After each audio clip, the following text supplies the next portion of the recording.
bom dia. Retornamos com a programação da 10ª Jornada Catarinense de Geriatria e Gerontologia. Vamos iniciar, nesse momento, a mesa redonda Complicações pós-Covid no idoso. Estarão conosco, virtualmente, as palestrantes doutora Ana Paula de Mello, doutora Juliana Balbinotti Reis Girondi, doutora Diane de Lima Oliveira e doutora Daiane Manuela Rosina. Cada palestrante terá 18 minutos de fala e, ao final, teremos 18 minutos para o debate. Durante a mesa redonda, acompanharemos o chat e, ao final, trarei as dúvidas e comentários para que nossas convidadas possam respondê-los. Então, nossa primeira convidada é a doutora Ana Paula de Mello, que falará sobre o que muda na nutrição pós-Covid. A doutora Ana Paula, ela é nutricionista, titulada em gerontologia pela SBGG Santa Catarina, presidente do Departamento de Gerontologia da SBGG de Santa Catarina, preceptora e docente do Programa de Residência Multiprofissional em Neurologia do Hospital Municipal São José, Joinville. Possui residência multiprofissional em atenção hospitalar na área de concentração saúde do adulto e do idoso, MBA em saúde com ênfase em gestão de clínicas e hospitais e especialização em gerontologia no Sistema Único de Saúde. Com a palavra, doutora Ana Mello, por favor, a sua palestra. Olá, bom dia a todos. Obrigada pelo convite novamente, pela oportunidade de falar um pouco da nutrição do idoso nesse evento que marca, né, o início dos trabalhos como se fosse pós-pandemia. A gente ainda está na pandemia, mas já estamos numa sensação otimista de fim. Então, a gente já pode começar a falar do pós-Covid, né? A gente já está pegando os pacientes numa situação de reabilitação, num momento diferente da pandemia, então a gente já tem alguma coisinha a mais para discutir sobre isso, embora vocês vão ver que na nutrição, poucos estudos ainda têm sido desenhados para avaliar a condição nutricional desses pacientes idosos, especificamente, tá? Então, uma das características da COVID, né, que todos já estão percebendo, né, porque todo mundo conhece alguém que teve COVID, ou conhece alguém com um estado grave de COVID, né, é a grande quantidade de sequelas, né, ou manifestações prolongadas e persistentes, mesmo quando o paciente se recupera da doença em si. Então, muitas dessas sequelas estão relacionadas à nutrição, principalmente a perda de peso, a dificuldade para se alimentar, sintomas crônicos de diarreia, alteração do paladar, de capacidade de acesso ao alimento, por causa da fraqueza muscular que muitas vezes persiste. Isso já foi um pouco descrito na mesa anterior, né, com os casos clínicos. Na abertura do evento também foi discutido sobre isso ontem. Então, a nutrição, ela acaba sendo uma área importante de atuação ou de foco do especialista em geriatria ou gerontologia de toda a sociedade, para voltar seu olhar às consequências do COVID no estado nutricional do indivíduo. Um depoimento que eu encontrei na internet de uma nutricionista da prefeitura de Colombo, no Paraná, que ela coloca que houve um aumento na cidade dela, né, de solicitações de fórmulas comerciais para alimentação via sonda no pós-Covid. Então, houve um aumento de uma demanda de produtos especializados para terapia nutricional, que antes não havia. E também houve um aumento da suplementação para recuperação do estado nutricional e suplementos específicos para recuperação da lesão de úlcera de pressão, lesão por pressão, né?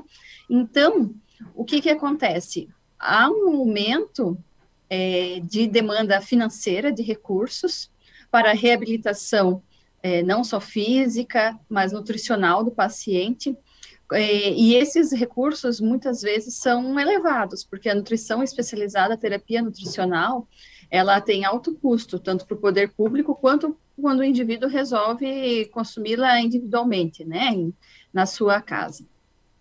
usar recursos próprios. Aqui em Joinville, a gente tem uma experiência, atuo na nutrição hospitalar, em consultório, mas a minha demanda maior de pacientes pós-Covid é na nutrição hospitalar.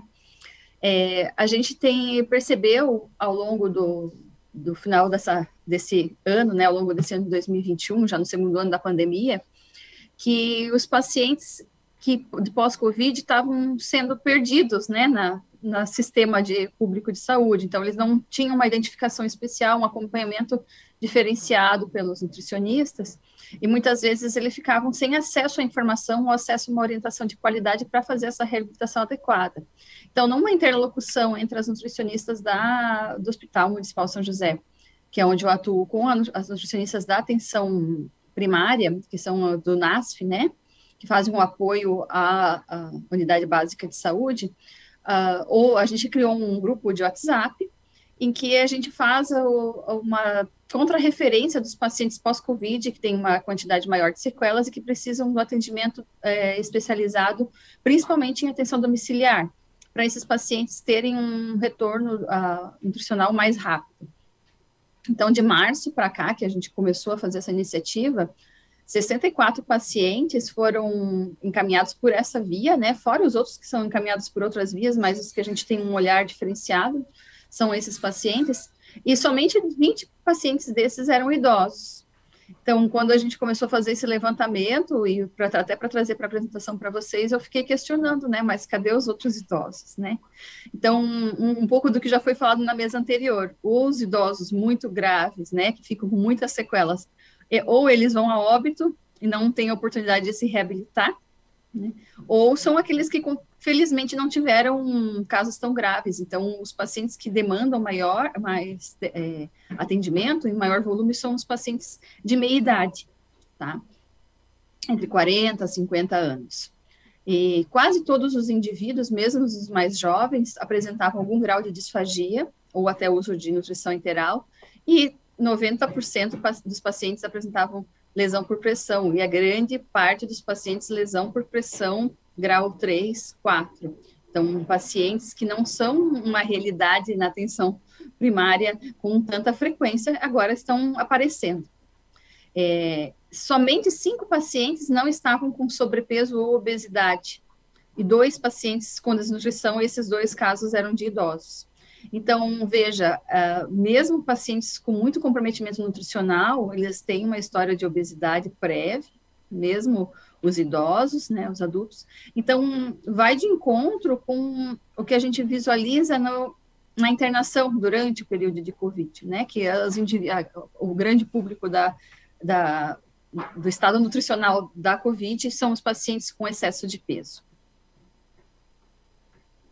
Em agosto de 2021, em Joinville, começou também uma parceria entre a iniciativa privada, através de uma universidade, que é a Unisociesc, com a Secretaria Municipal de Saúde, para a criação de um centro especializado pós-Covid, e que esse centro tem uma ação focada nas sequelas, então, um atendimento direcionado para a reabilitação de fisioterapia, psicologia, nutrição e enfermagem, dos pacientes, principalmente aqueles que foram de alta e que tiveram uma internação prolongada na UTI.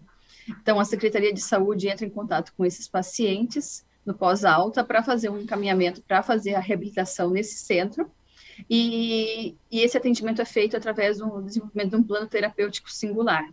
Então, foi uma iniciativa recente, ainda não tenho dados do perfil dessa população e dos desfechos dessa intervenção, mas é uma novidade, né? Um centro de reabilitação direcionado para uma patologia específica.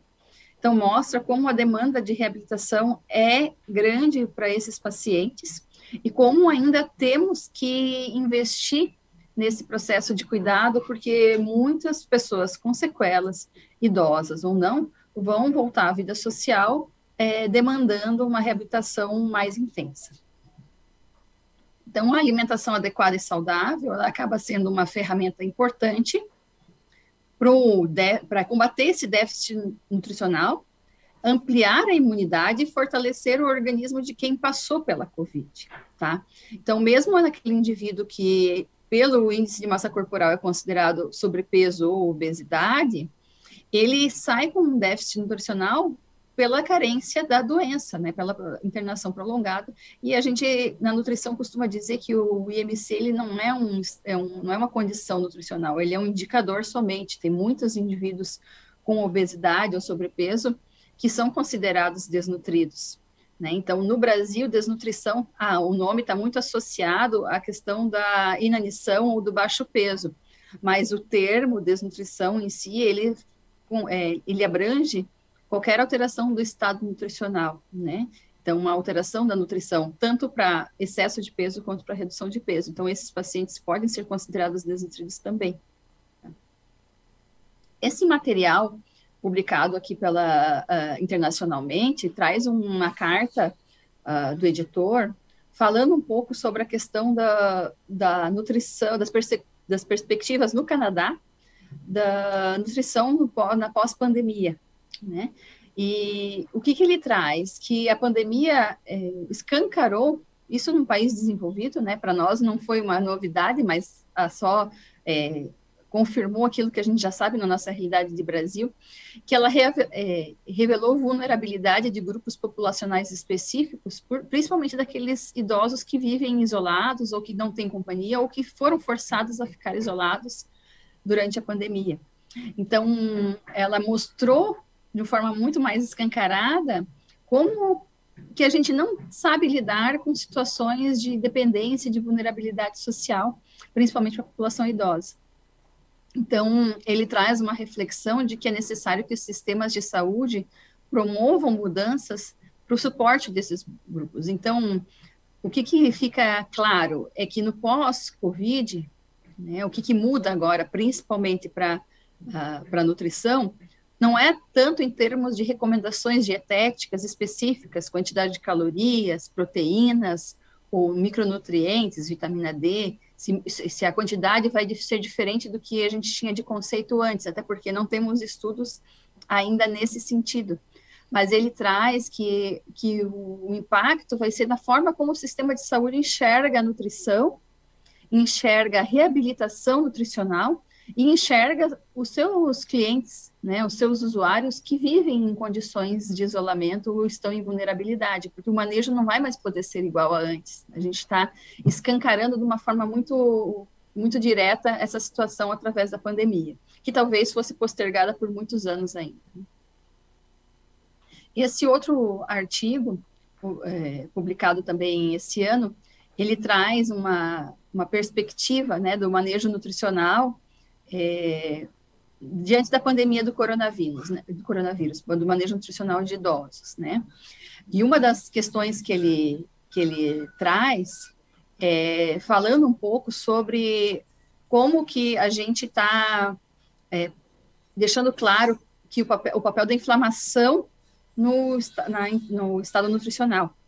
Então, alguns estudos já vêm trazendo bastante essa questão do papel da inflamação no envelhecimento e na obesidade, assim como nas doenças crônicas, mas o COVID, ele potencializou essa imagem da inflamação como um fator impactante para a nutrição, né? Então, ele coloca que o COVID, ele aumenta o grau de inflamação do organismo, né?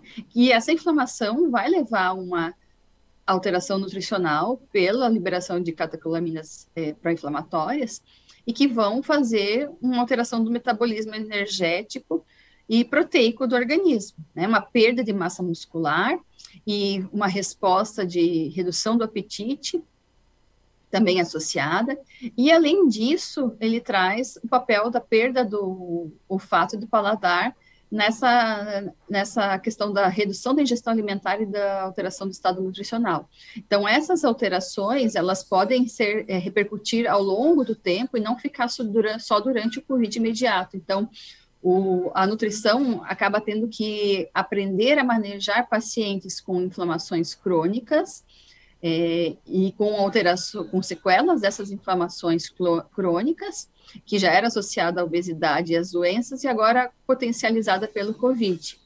Associado a isso, temos a anorexia do envelhecimento, que já é um termo já utilizado muito antes da pandemia, mas que ele coloca que o indivíduo idoso tem uma tendência, uma predisposição, um fator que se chama anorexia do envelhecimento, que faz com que ele tenha uma tendência a comer menos do que um indivíduo mais jovem, mesmo em situações de vida saudável. Então, muitas vezes, isso pode ter um impacto bem negativo. Outra questão que a gente tem que colocar é que é explanado nesse material também, são os fatores relacionados, né, fatores específicos, né, como, por exemplo, a imunossenescência, né, com o envelhecimento do sistema imune, tá? E além do estado nutricional das doenças crônicas que eu já comentei. Então, o inflammaging, né, que é o estado pró-inflamatório de baixo grau crônico e sistêmico presente em maior ou menor intensidade nos idosos, ele vai ter um papel importante nessa modulação da resposta à reabilitação também, né? Então, um indivíduo inflamado, ele vai ter uma resposta menor ao estresse. A obesidade, como eu tinha comentado, ela vai fazer essa resposta aumentada à inflamação pela maior liberação de compostos pró-inflamatórios. E, além disso, temos compostos que são capazes de atravessar a barreira intestinal, como o LPS, e que vai fazer uma potencialização da inflamação. Então, a mucosa intestinal comprometida, associada a um quadro de obesidade, associada a um quadro de doenças crônicas e a imunossenescência, vão potencializar esse quadro inflamatório que vai ser ainda exponencial com a COVID. Então, concluindo esse material, ele traz que tem poucos estudos com indivíduos com mais de 65 anos. Então, estudos com mais de 80 anos, então, são dificílimos de achar. Eu comprovei isso na minha busca para essa aula. Não temos quase materiais voltados para a nutrição do idoso pós-Covid. Ainda precisamos desenvolver estudos para saber como manejar melhor esses pacientes, tá? Então, ele coloca que a gente tem que diagnosticar a desnutrição, ele coloca o critério de Glean, que não compete nessa aula eu explicar o que seria, porque é um material específico para nutricionistas mesmo, mas é que ele recomenda utilizar a avaliação do estado nutricional com base na condição crônica do indivíduo, né? E fazer a documentação do quadro de olfatório, gustatório, para fazer uma reabilitação associado com fonoterapia, principalmente, e manter um quadro nutricional de vitamina D adequado, embora a suplementação generalizada ainda não esteja indicada. Um outro ponto de vista que a gente pode trabalhar com relação à nutrição pós-Covid é com relação à segurança alimentar, tá? Então, o que seria a segurança alimentar? Ou o que é a insegurança alimentar, né? Uma situação de fome, mas não necessariamente uma fome causada só pela inanição. Então, segurança alimentar, no conceito da lei que existe no Brasil, é a realização do direito de todos ao acesso regular e permanente a alimentos de qualidade em quantidade suficiente, sem comprometer o acesso a outras necessidades essenciais. Tá? Então, o que é? Você é um idoso que precisa tomar remédio, você não pode deixar de comprar a comida para poder comprar o remédio. Ou você comprar menos carne porque você precisa gastar com a medicação. Então, se você passa por essa situação, você é uma pessoa em insegurança alimentar. Tá? Então, não necessariamente você estar em quadro de privação total, mas você não tem acesso a um alimento de qualidade, ou você ser obrigado a fazer escolhas inadequadas de alimentação porque a sua condição financeira não permite comer alimentos saudáveis, tá? Eu trouxe para finalizar, eu vou passar um pouco rápido essa parte, mas porque ele repete um pouco das questões que eu já comentei, mas eu achei esse material bem elucidativo, muito bem escrito por esse português, Pedro Graça. Ele traz uma reflexão sobre o mundo pós-Covid e o novo papel dos nutricionistas. Ele faz um ensaio e ele resume nessa frase que, ao quebrar a velha dicotomia entre doença infecciosa e crônica e criar grupo de risco em torno da idade e da desregulação metabólica promovida pela alimentação inadequada e sedentarismo, transforma uma infecção viral altamente contagiosa e global num enorme desafio social e político, né? Então, ele nos obriga a pensar a nutrição de uma forma diferente. Então, ele traz essa reflexão que estava um pouco estacionada, a gente estava muito acostumado a falar de doença crônica no idoso. A doença infecciosa tinha passado, era coisa do passado, coisa de país subdesenvolvido, coisas de quando a gente não tinha programas de saúde pública muito robustos, não tinha saneamento básico, ainda não temos completamente, mas ficava para os livros de história da saúde, né? História da saúde pública. E agora a gente está tendo que enfrentar essa situação de sinergia entre a doença crônica e infecciosa, e uma potencializando a outra. Então, isso é um marcador de uma mudança de paradigmas no papel dos profissionais da saúde no tratamento da população envelhecida, né? Então, os idosos têm um excesso de doenças crônicas, e agora, ou vivendo com uma doença viral, e traz a exposição dos idosos frágeis à doença à tona de uma forma bem mais gritante do que a gente tinha visto antes. Então, ele traz de novo a questão da obesidade e o Covid, né, como a nossa imunidade é alterada pelos estados de inflamação crônica e como isso pode alterar a nossa imunidade e fazer um descontrole frente à infecção viral. Ele coloca também que as doenças crônicas foram muito potencializadas com o isolamento, né? Então, foram deixadas de lado, foram deixadas de ser tratadas, então, muitas vezes, o poder público teve que escolher entre fazer um acompanhamento numa doença crônica, ou utilizar o leito de hospital, ou o médico plantonista, ou um médico de ambulatório para fazer um diagnóstico precoce da Covid, ou para atender os crônicos. Então, isso acabou deixando muitos pacientes com as suas doenças descompensadas. Então, agora, na nutrição, o que a gente vê? Pessoas com hipertensão descontrolada, diabetes descontrolada, obesidade maior, porque ficou isolada, sedentária, comendo alimentos de fácil acesso, que você não precisava sair toda semana para ir comprar verduras frescas, frutas frescas, você comprava alimentos de pacote que ficam no armário e você não precisa sair de casa toda hora. Então, isso acaba impactando. As condições sociais também que vieram com a pandemia, uma piora do emprego, uma piora da condição social da população, uma dificuldade maior de acesso aos alimentos, também vem impactando no tipo de alimento que a pessoa vai comprar, né? Então, vai optando por alimentos que são mais conservados por sal e açúcar. Então, os sistemas de saúde acabam tendo que se readaptar a essa condição. Agora que a pandemia está indo embora, ele vai ter que saber lidar com o que passou e com o que virá. Porque muito se diz que essa não foi a última grande pandemia, né, que vai demorar muitos anos para acontecer. Os mais alarmistas dizem que outras pandemias virão em breve, então os surtos infecciosos estão aí e vão conviver com as doenças crônicas e vão continuar causando ônus aos sistemas de saúde. Finalizando, então, o papel do nutricionista no mundo pós-Covid é dar uma continuidade, né, na centralidade da alimentação adequada como fator determinante da manutenção do estado nutricional das populações, né?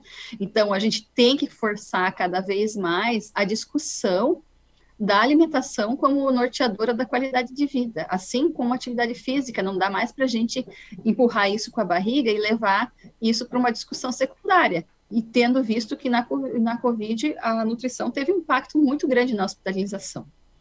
O acesso à saúde é uma discussão que tem que estar bem fortalecida também, por causa da questão do que priorizar na saúde e na doença, né? E o modelo de intervenção que o nutricionista vai atuar. Atualmente a gente vê que o nutricionista ele é contactado em últimos casos, quando a doença às vezes já está instalada, e na prevenção fica muito limitado a intervenções que muitas vezes a gente não vê efeitos claros, né, que fica naquela orientação geral e sem uma individualização adequada.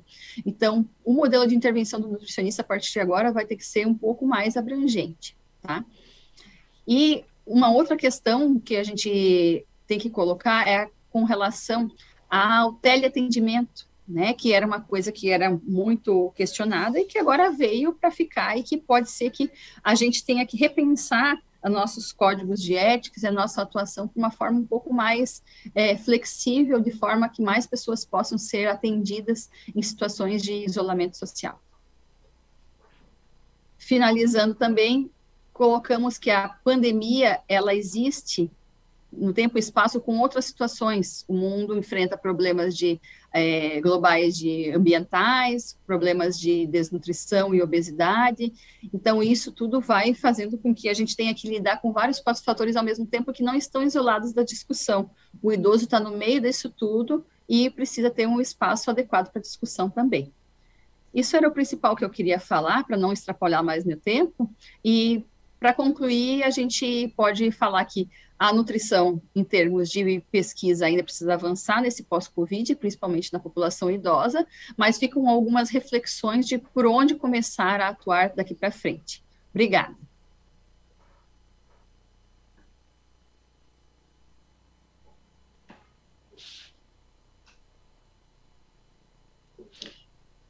Muito obrigada, doutora Ana Paula, foi excelente a sua explanação, muito clara, né, e ao mesmo tempo define muito bem a questão do papel da nutrição.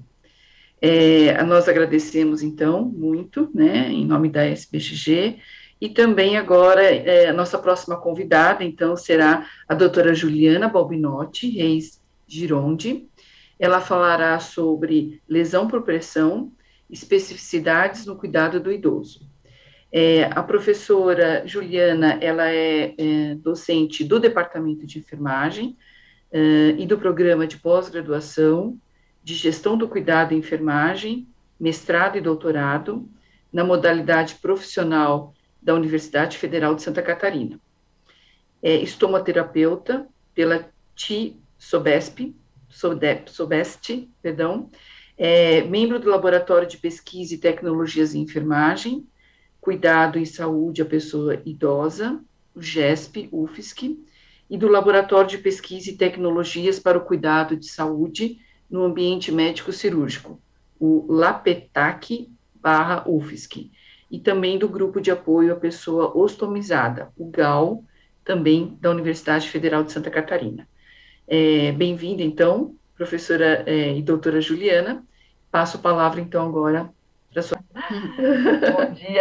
Bom dia a todos e todas. É uma grande honra estar aqui novamente num evento da SBGG, proferindo essa palestra sobre um tema que eu já venho me dedicando há bastante tempo, estudando, que é a área da estomoterapia, mais especificamente voltada ao cuidado com a pele do idoso, né?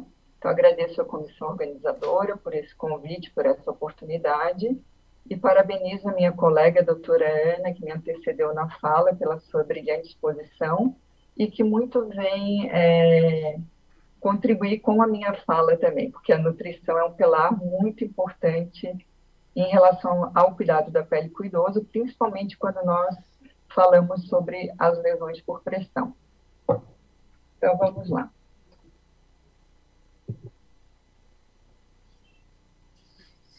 Aqui eu já fui devidamente apresentada, né, mas então eu venho da Universidade Federal de Santa Catarina e aqui são os projetos que eu coordeno, né, e convido vocês então a nos seguirem nas redes sociais, principalmente em relação ao projeto do FEPENF e a liga acadêmica que eu coordeno aqui na universidade, onde a gente estuda as questões relacionadas especificamente na área da estomoterapia. Declaro não haver conflitos de interesses. Então, vamos começar basicamente trazendo o conceito de lesão por pressão, embora, né, acredito que vocês já tenham esse entendimento, mas é só para clarear realmente que é uma lesão que ela vai se originar pela questão da interrupção, né, da irrigação sanguínea naquela porção cutânea, né, naquela região da nossa pele. Essa lesão, ela advém principalmente das forças de pressão no local, do cisalhamento e da fricção, sejam essas forças isoladas ou em combinação, né? Então, na primeira imagem, a gente tem ali representativamente a questão da força por pressão. Então, há uma compressão dos capilares, né? Então, existe fisiologicamente uma pressão adequada para que essa irrigação sanguínea possa ser desenvolvida. E a partir do momento que há uma queda dessa pressão dentro desses capilares, principalmente a pressão arteriolar, abaixo de 32 miligramas de mercúrio, eu passo a ter uma isquemia nesse tecido, né?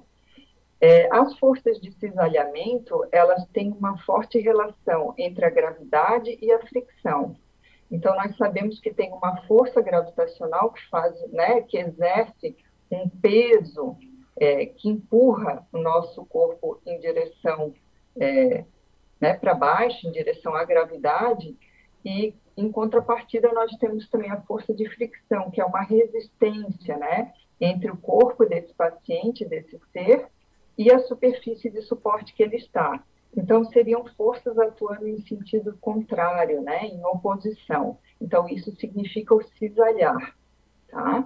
A partir da ação dessas forças em conjunto ou isoladas, eu passo a ter essa isquemia tecidual e, por conseguinte, eu posso vir a desenvolver a lesão por fricção.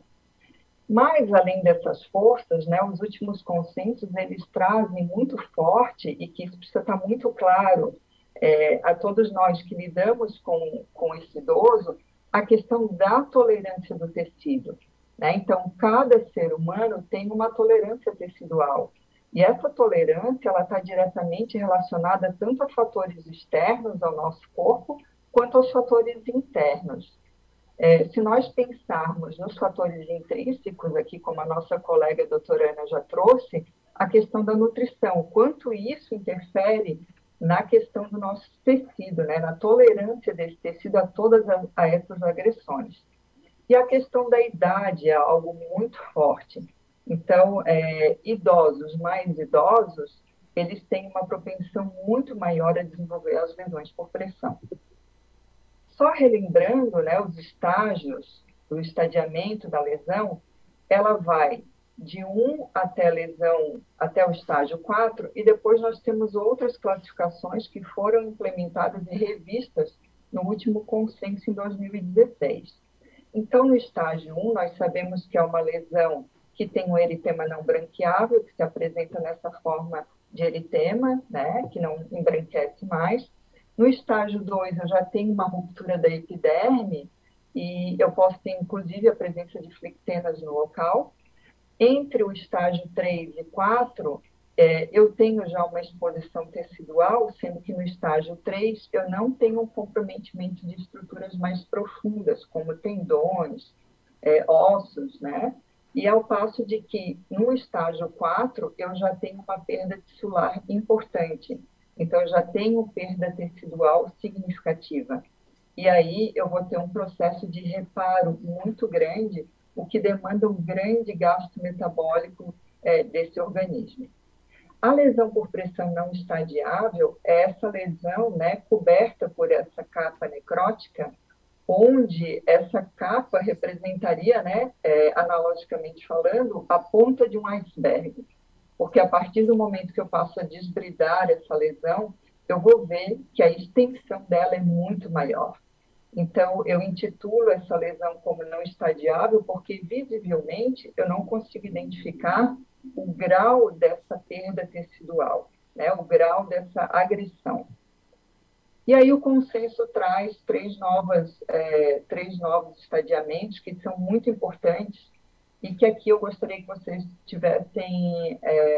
prestassem bastante atenção na questão da lesão por pressão tissular profunda, que ela é uma lesão que tem uma descoloração significativa, muitas vezes tendo essa coloração mais escurecida, né, em forma de púrpura, ela é persistente e não branqueável.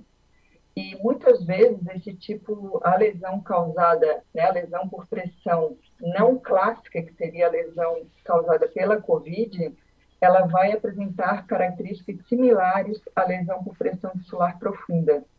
E essa identificação, esse diagnóstico precoce que deveria acontecer para que nós pudéssemos propor intervenções, muitas vezes os profissionais ainda não estão adequadamente apurados o suficiente para identificá-la, né? E isso prejudica todo esse processo avaliativo e de tratamento e de prevenção e até de reabilitação.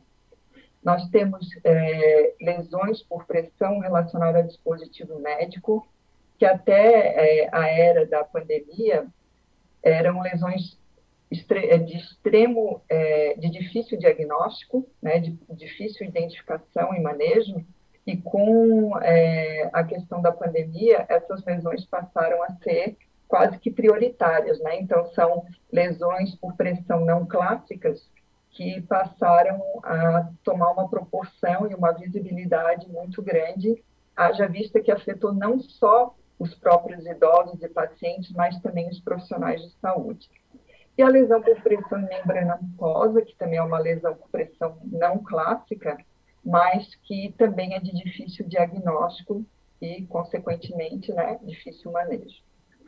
Ainda, apesar de tudo, a lesão por pressão, os dados mais abrangentes e de estudos mais robustos ainda são incipientes, mas uma coisa que a literatura traz já há bastante tempo, que elas são, em 95% dos casos, lesões evitáveis. Então, por isso, a lesão por pressão ela é considerada um evento adverso, né? Mas eu deixei em destaque vermelho até essa questão, porque, em se tratando da lesão por pressão oriunda da situação de COVID, esse fato de ela ser evitável é bastante questionável, tá?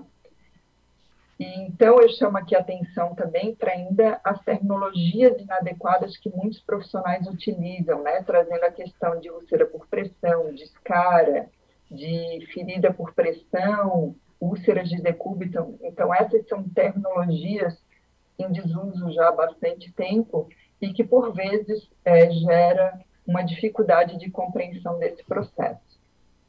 Esses locais, né, nós já sabemos também que são locais muito comuns de termos lesões por pressão clássica, né, que são as regiões onde nós temos as proeminências ósseas mais expressivas, digamos, principalmente nas situações onde esse idoso esteja acamado. Então, a região sacral e a região de isquios e calcanhares, né, são efetivamente os locais onde acontecem mais casos de lesão por pressão. E nos tempos de Covid, né, como que essa situação se permanece? Então, nós sabemos que os pacientes, eles ficaram, né, e ficam ainda, porque nós não finalizamos esse processo, muito tempo na posição pronada, e não só enquanto eles estão numa unidade de terapia intensiva, mas posteriormente, né, no domicílio ou nas próprias unidades de internação, ou até mesmo nas ILPIs, muitas vezes esse idoso ele vai requerer muitos dispositivos médicos, né? Então, a questão do cuidado relacionado a esses dispositivos médicos nos alerta a situações que até então muitas vezes eram camufladas. E essas lesões acabavam se desenvolvendo sem nem sequer os profissionais saberem que elas eram lesões por pressão, né, ocasionadas por dispositivos médicos. Então, numa situação de instabilidade hemodinâmica, quando esse idoso está na unidade de terapia intensiva, o próprio fato de ele estar em uso de drogas vasoativas, né, a sua própria condição clínica, a utilização de vários sedativos, gera uma condição de deteriorização da integridade cutânea. E essa deteriorização pode se processar em poucas horas, né, a depender da condição clínica do paciente. O nosso painel consultivo, ele nos alerta, né, que para a condição da COVID, pela própria fisiopatologia da doença, esse paciente tem o quê? Várias situações de coagulopatia sistêmica, situações hipercatabólicas e déficits nutricionais, né, gerados pela doença e pelas intervenções que esse paciente necessita. Além de quadros diarreicos que são desenvolvidos também pela sua condição clínica ou por medicamentos, né, ou pelo próprio, como a Ana falou, desculpa, a própria situação que esse idoso já apresentava, né, de condição nutricional. Então, esses quadros diarreicos também eles levam a uma maior suscetibilidade de desenvolver dermatites associadas à incontinência. E a dermatite associada à incontinência é um fator que muitas vezes não, é um fator de risco importante para o desenvolvimento de lesão por pressão. E aí, no paciente com COVID, o que acontece? Acontece vasculopatias trombogênicas, principalmente nas periferias, que são chamadas de síndrome de lesão microvascular trombótica na pele. Então, essas lesões, elas começam a se desenvolver de uma forma muito semelhante à úlcera terminal de Kennedy. Essa úlcera é um tipo de lesão que acontece na pele pela falência da própria pele, né, em estágios finais de vida. Então, a lesão por pressão em paciente de COVID, muitas vezes ela começa a se apresentar dessa forma e, muitas vezes, sendo bastante semelhante à lesão por pressão tissular profunda da qual eu falei anteriormente.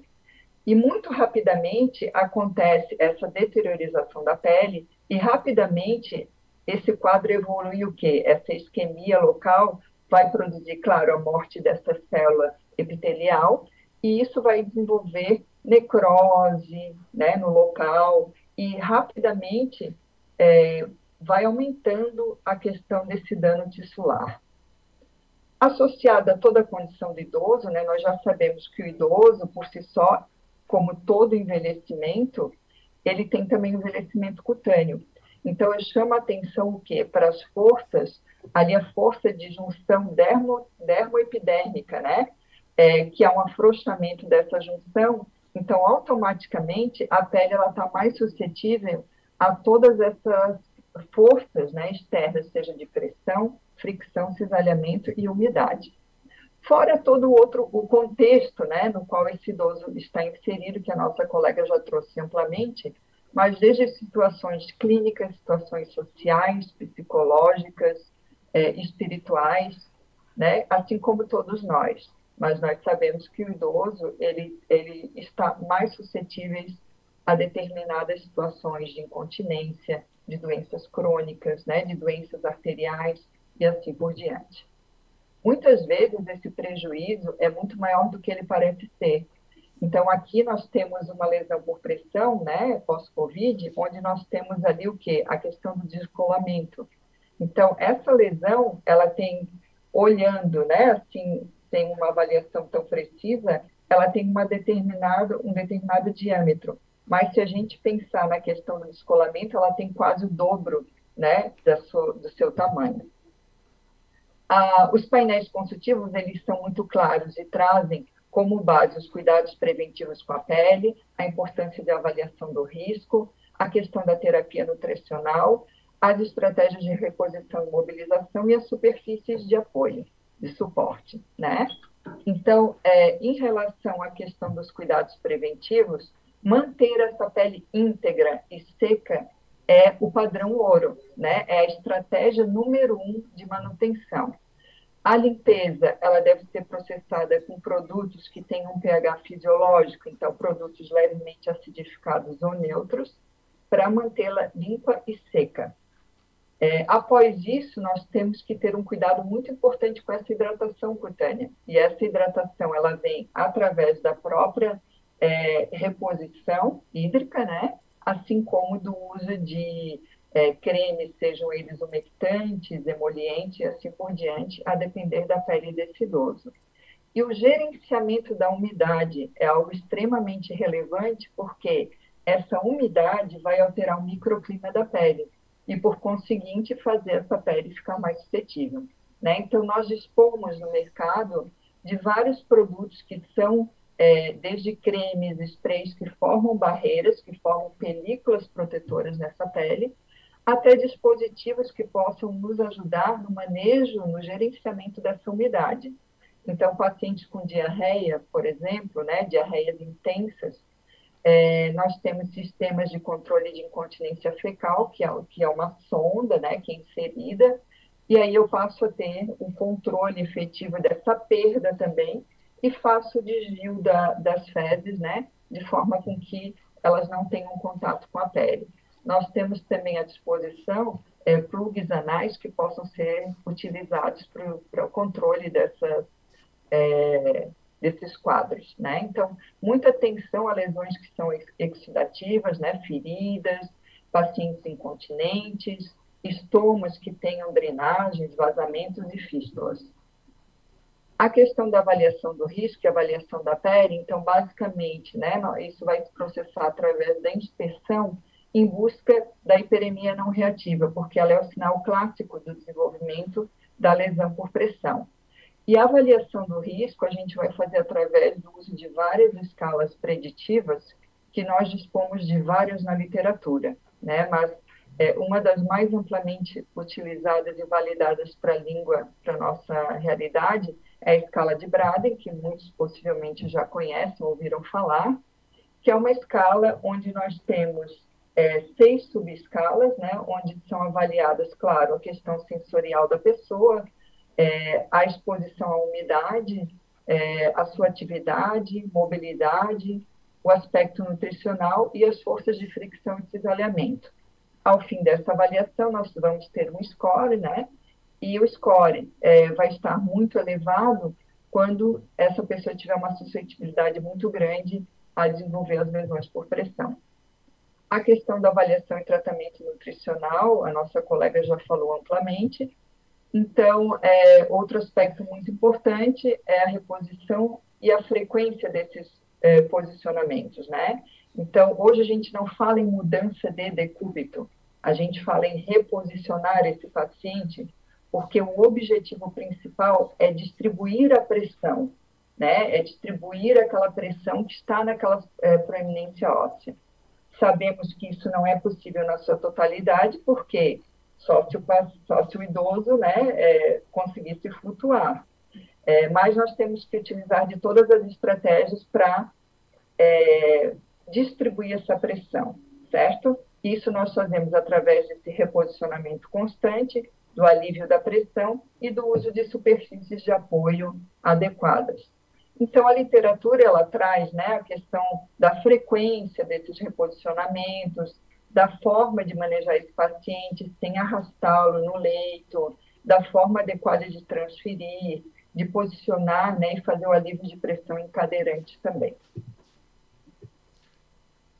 As superfícies de apoio, né, então, entende-se como superfície qualquer instrumento, qualquer aparelho, né, qualquer dispositivo que eu possa utilizar para fazer a disposição, a redistribuição dessa pressão. Então, a gente precisa lembrar que todos esses colchões, coxins, eles têm uma vida útil. E muitas vezes, né, a depender do contexto, isso não é verificado. E aí eu estou utilizando um material que, na verdade, não tem mais aquela função, aquele propósito para o qual ele foi desenvolvido.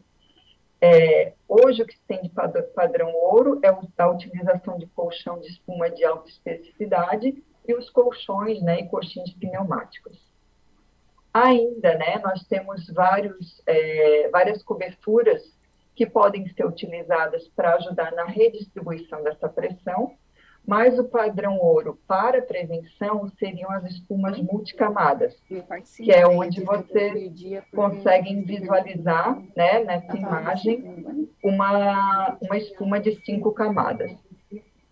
Aqui, né, uma situação onde o dispositivo, né, a placa de hidrocoloide é utilizada de uma forma inadequada, porque ela já está saturada e isso acaba prejudicando. E devemos nos preocupar com, principalmente, os calcânios, né? Então, os calcânios precisam estar sem carga, porque em muitas situações a gente vê a utilização de donuts, de luva ainda cheia de água, né, para poder ajudar no alívio dessa pressão, e isso são estratégias inadequadas. Finalizando aqui, que eu já passei um pouquinho do meu tempo, né, então, como as lesões por pressão clássicas, elas são consideradas evitáveis, diferentemente as lesões por pressão advindas da COVID, muito se tem discutido sobre isso, que nem sempre elas vão ser evitáveis. Então, a importância de todas as ações, todas as intervenções que nós, enquanto profissionais de saúde, desenvolvermos, precisam ser devidamente registradas e documentadas para garantir essa efetividade. Acreditamos, né, que o idoso não pode ter uma qualidade de vida assim, e assim como na nutrição, na área, né, da enfermagem em relação à estomoterapia, nós ainda estamos aprendendo a manejar essas lesões e ainda temos um caminho longo a percorrer. Peço licença a vocês para homenagear minha querida mãe, né? Eu a perdi abruptamente há 30 dias, mas com certeza ela é a idosa mais amada que houve nesse mundo pela sua família. Então, agradeço novamente, estou à disposição e obrigada por me prestigiarem.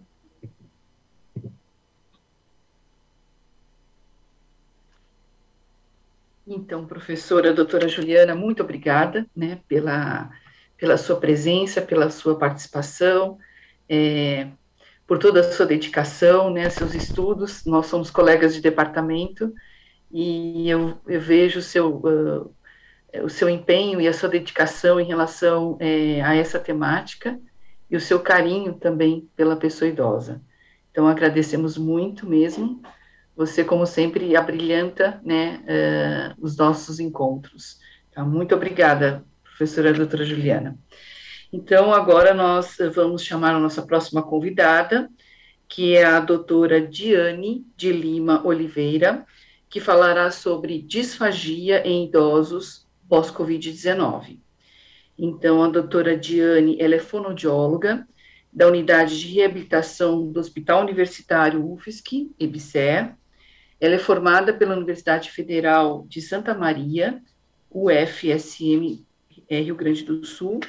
Ela possui especialização em fonoaudiologia hospitalar pelo Centro Universitário São Camilo, especialista em disfagia pelo Conselho Federal de Fonoaudiologia, mestre e doutora em nutrição pela Universidade Federal de Santa Catarina. Então, bem-vinda, professora doutora Diane, e então passo a palavra a você. Meio maneta nessas questões de tecnologias. Bom, então, pessoal, bom dia, desculpa aí o contratempo. Eu agradeço muito o convite, é um prazer estar aqui, junto com outras colegas Nutri, as nutricionistas, a enfermeira, tem a físio, então eu sou uma pessoa que defendo muito o trabalho em equipe, o trabalho multidisciplinar.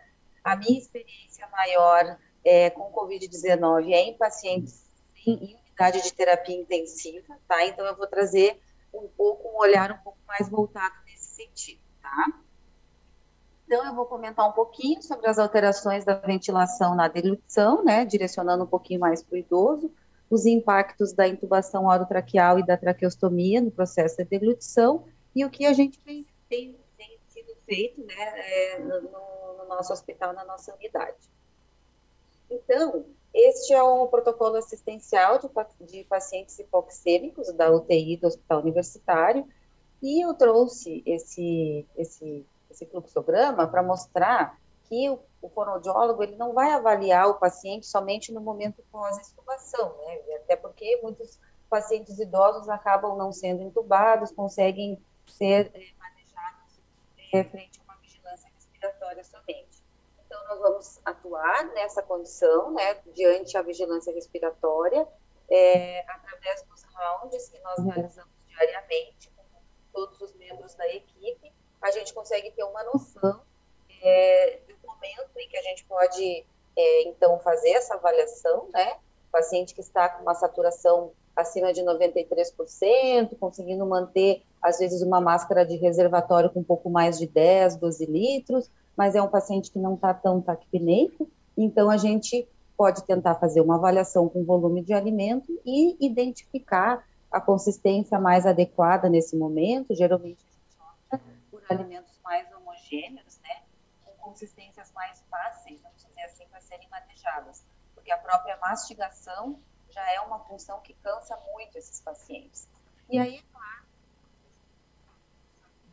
foi intubado, e aí então ele é reestubado após 48 horas, geralmente é o que os protocolos falam para avaliação com volume de alimento para idosos. A gente faz então essa avaliação que a gente chama de avaliação funcional da deglutição. mas nada impede que, anteriormente a isso, a gente já faça uma avaliação para auxiliar em condutas de manejo da sede, que muitas vezes esses pacientes são estubados e já querem tomar água, então a gente ajuda a equipe a manejar essas questões, higiene oral, alguns exercícios vocais já para tentar reduzir a disfonia, que ocorre muito pós-intubação.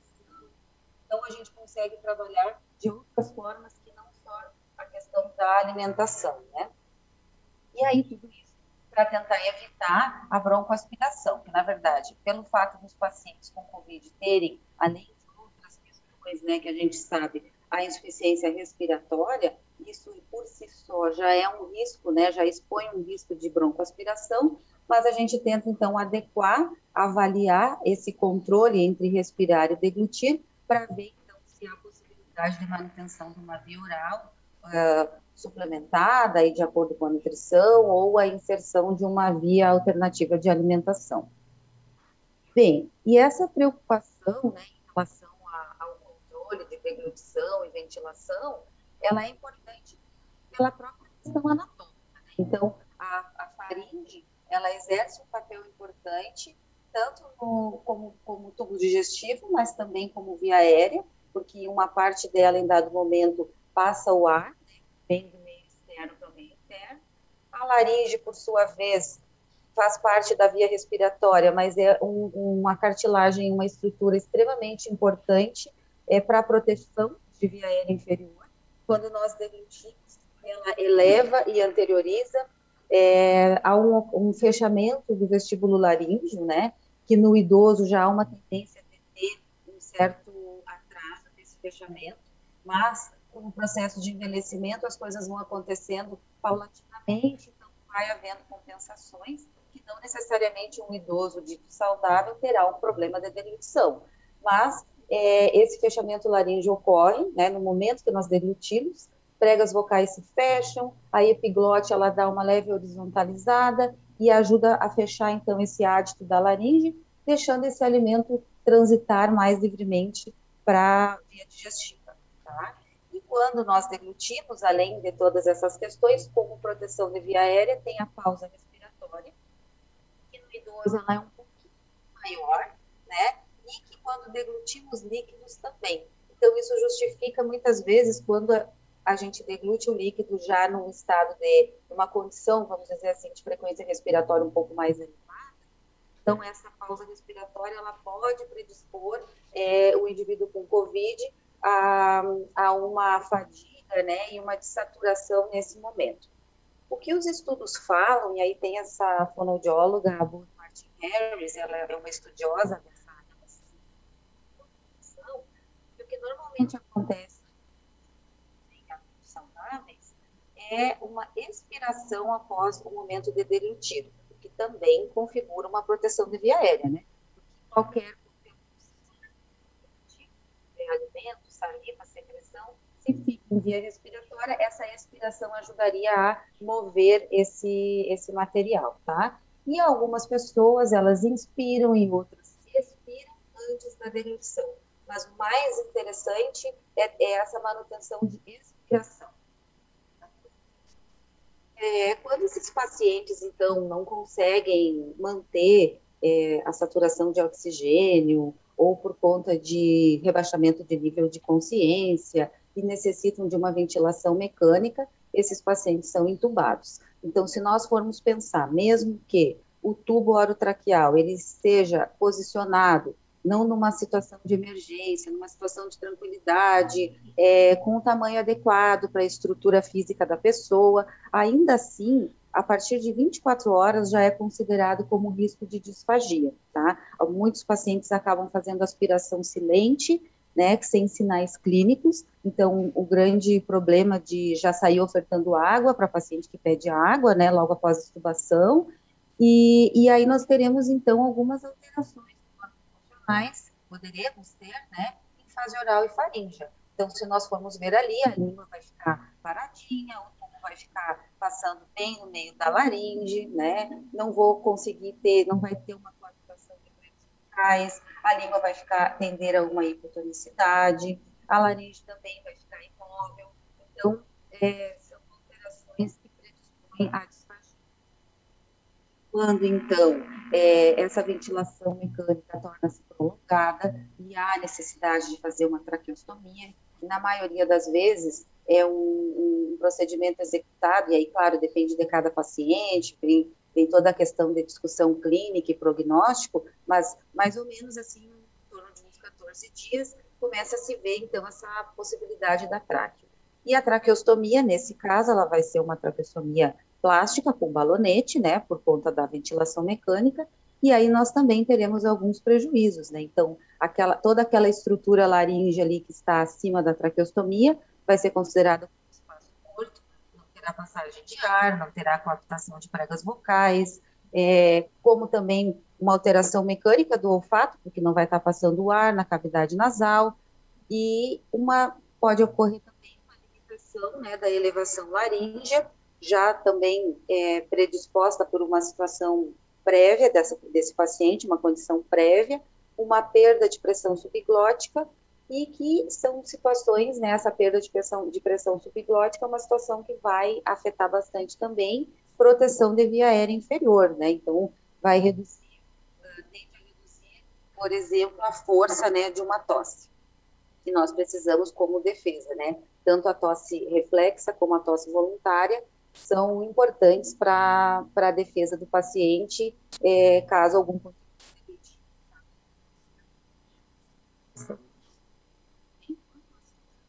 avaliação desses pacientes, a avaliação clínica, eu não vou detalhar aqui por conta do nosso tempo, mas nós identificamos sinais que nos sugerem, né, alterações de eficiência e de segurança da deglutição. Então, eficiência voltada a questões da biomecânica, né, como esse paciente consegue captar esse alimento, controlá-lo na cavidade oral,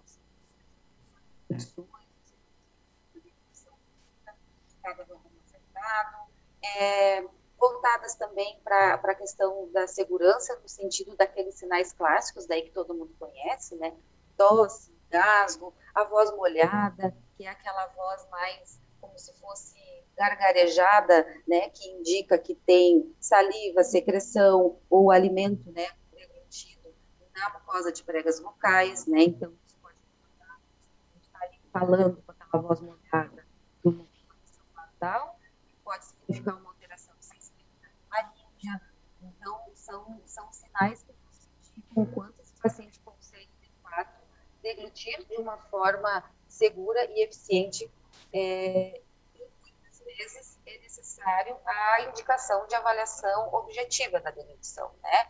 Então, a gente pode encaminhar esse paciente para o otorrino, para fazer uma nasofibrolaringoscopia, ou então a videofluoroscopia, que são os mais utilizados. No nosso hospital, a videofluora, infelizmente, o equipamento está estragado já tem algum tempo, então a gente não está conseguindo encaminhar durante a internação, né? A nasofibroscopia da deglutição, ela não está sendo realizada beira-leito, não é realizada beira-leito, mas nós conseguimos encaminhar os pacientes em nível ambulatorial, né? Então, já quando o paciente não está mais naquele momento de transmissão da doença.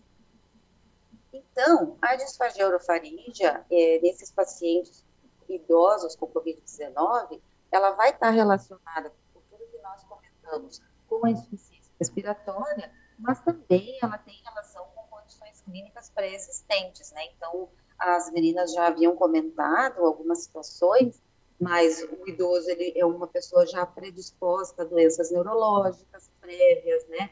Doenças cardiovasculares, doenças metabólicas, que também foi exposto aqui, né? Diabetes, obesidade, muitos pacientes com sobrepeso.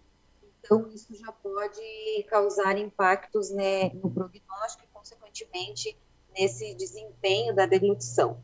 Além disso, a doença em si, ela é uma doença que afeta, né, vários sistemas, então ela pode ocasionar o AVC, para comprometer ainda mais essa função, doenças vasculares, a disfunção renal, que também pode ocasionar, e aí, então, isso também vai causar um impacto na função respiratória, e aí, consequentemente, na deglutição.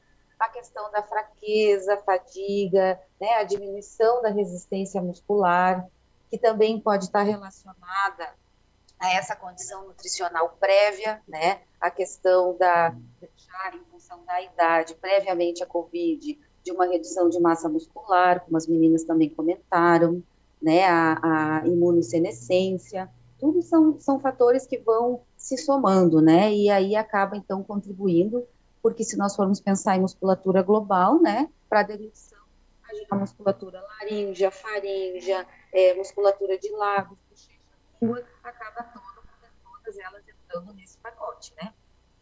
A questão, voltando ainda da proteção de via aérea, né, o paciente pode apresentar ainda uma tosse ineficiente, uma redução de pressão subglótica, e que daí ele não consegue se defender em caso de escape desse alimento, né, para a via respiratória.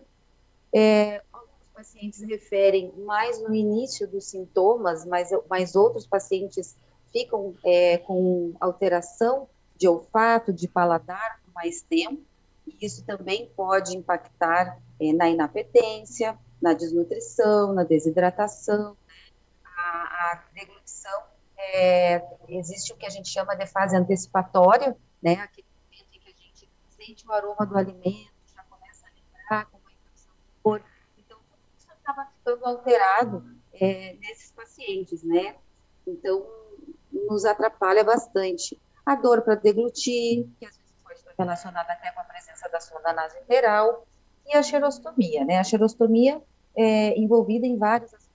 Nós formos pensar em uma terapia, uma oxigenoterapia, né? O uso de máscara de reservatório, o uso de ventilação não invasiva, dependendo do hospital e do protocolo, ela é utilizada, causando ressecamento oral, medicações, né? O uso de diuréticos, que é amplamente utilizado durante a internação. Então, tudo isso pode gerar xerostomia. E aí, como que vai ficar a fase oral desse paciente, né? Como ele vai mastigar, formar bolo alimentar com uma boquinha seca? Então, tem que ter um manejo, né? A necessidade de saliva artificial, de estratégias. Então, a gente tem que cuidar dessa questão, não só a cialorreia, porque durante a internação, às vezes, a gente se preocupa com a cialorreia, com excesso de saliva. Há uma diminuição da frequência de deglutição, em paralelo a uma quantidade grande de saliva em boca. Então, entra-se com medidas xerostômicas. E isso também acaba prejudicando o desmame do tumor traqueal, o desmame da traqueostomia. Depois eu vou falar um pouquinho, tá? Bem, então, como a Ana Paula falou, a gente encontrar isso nessa população idosa. Mas todos eles que eu vi trabalharam com misto, né, população adulta e idosa. Então, nesse estudo espanhol, que foi também realizado com pacientes internados, e eles tiveram acompanhamento pós-alta hospitalar, eles identificaram uma prevalência de disfagia de quase 52%, mas a disfagia orofaríngea ocorreu mais, principalmente naquelas pessoas que já tinham comorbidades, o maior número de comorbidades prévias à internação, uma pior capacidade funcional, e uma situação muito importante, a questão do delírio, tá? Delírio hiperativo, delírio hipoativo, que também acabam prejudicando bastante a função de deglutição, né? O paciente não consegue põe um alimento na boca, não sabe o que vai fazer com aquele alimento, então são situações que acabam dando, às vezes, a reintrodução completa de via oral. Esse outro trabalho, ele já mostrou uma prevalência um pouco mais baixa de disfagia, e o que a gente já sabe, né, de paciente crítico, e que também ocorre na COVID, que o tempo de intubação orotraqueal prolongado, ele acaba retardando, atrasando, né, a reintrodução de via oral completa, bem como se esse paciente foi traqueostomizado, ele já ficou mais tempo em ventilação. Então, a reintrodução de via oral tende a ser um pouco mais. Aqui, para ilustrar, então, que eu havia falado sobre a nasofibrilaridoscopia, são exames de laringe, onde a gente consegue estar visualizando nessas fotos a laringe uma visão superior, né? E nós oferecemos alimentos corados, né? Alimentos não, na verdade, consistências preparadas com espessante, coradas, nas consistências em que o fonoaudiólogo acredita que sejam mais adequadas para cada paciente. mas que aqui, na figura A, por exemplo, estase de saliva em região de valéculas, na figura B, ali mais esverdeado, vocês conseguem ver o alimento corado fazendo uma penetração laríngea, na C, já uma aspiração laringotraqueal, ou seja, esse conteúdo deglutivo ultrapassou nível de pregas vocais. Na figura D, a gente tem uma estase de saliva em recessos piriformes, e de acordo com o autor, então, então ele teve uma deglutição ineficiente, e aí olha a proximidade lá da entrada da via aérea, né, das pregas vocais logo ali abaixo. Então, aspiração eminente, né? Então, muitas vezes, essa questão de uma deglutição ser ineficiente, ela está também muito relacionada ao problema de segurança, né, o risco de broncoaspirar. Na figura E, um edema em região de passagem aritenoide, e na figura F, mostrando um eritema de prega vocal bilateral, tá? Então, essas são situações, a figura E, a figura F, que são, assim, bastante inerentes à intubação orotraqueal já previamente à COVID, né? Então, pode estar relacionado a uma intubação de emergência, ao tempo que esse paciente precisou ficar intubado, ao tamanho do tubo, que às vezes a pressa pode ser inadequada, é por falta de... O agravante da COVID-19 nessas situações seria a pronar o paciente com tem uma equipe bastante preparada, bastante sintonizada, para que se minimize o máximo possível mexer nesse tubo e proporcionar lesão em laringe e traqueia. Em relação à reabilitação, a reabilitação ela já pode iniciar no momento da internação hospitalar, no caso desse paciente ser internado, né? Dar continuidade ao ambulatório, como as meninas falaram também em teleatendimento, né? Já é preconizado pelas sociedades brasileiras e internacionais de disfagia. Aqui no hospital, os pacientes que são atendidos no H1, eles têm atendimento ambulatorial, no ambulatório de fisioterapia e educação física e no ambulatório de fono da disfagia, tá? Os pacientes, eu não sei como eles são em atendimento nos demais hospitais, mas eu sei que os pacientes da rede também são encaminhados ao centro catarinense de reabilitação, onde lá eles terão atendimento multidisciplinar, né? Fono, fisioterapeuta ocupacional, psicologia, então um atendimento bastante abrangente, que já atende outras populações, especificamente. A gente vai auxiliar esse paciente, como eu comentei no início já, com modificação de consistências alimentares, utilizando manobras compensatórias, manobras para tentar compensar a deglutição, para fortalecer essa deglutição, para proteger via aérea, junto com a fisioterapia dos pacientes com traqueostomia, auxiliar no desmame dessa tráquea. E no hospital a gente utiliza a válvula de fala para dar uma compensada nesse desmame, acelerar esse processo. Também de estratégias terapêuticas, né? Daí, claro, caso a caso, podemos utilizar incentivadores respiratórios, mais ainda naquela fase onde não há transmissão da doença, potenciar tudo isso também pensando, né? Que eu sei que a físio também trabalha com incentivador respiratório, mas nós trabalhamos no intuito de potencializar a proteção da via aérea, elevar a laringe, no ambiente mais ambulatorial. Eu sei que as colegas estão trabalhando bastante com estimulação de olfato e paladar, utilização de laser terapia associada, eu não tenho experiência nessa área.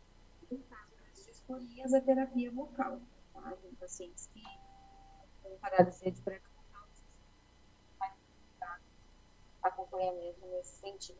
Aqui, então, um exemplo da utilização da válvula de fala em ventilação mecânica invasiva. Pode ser utilizado também em ventilação mecânica não invasiva.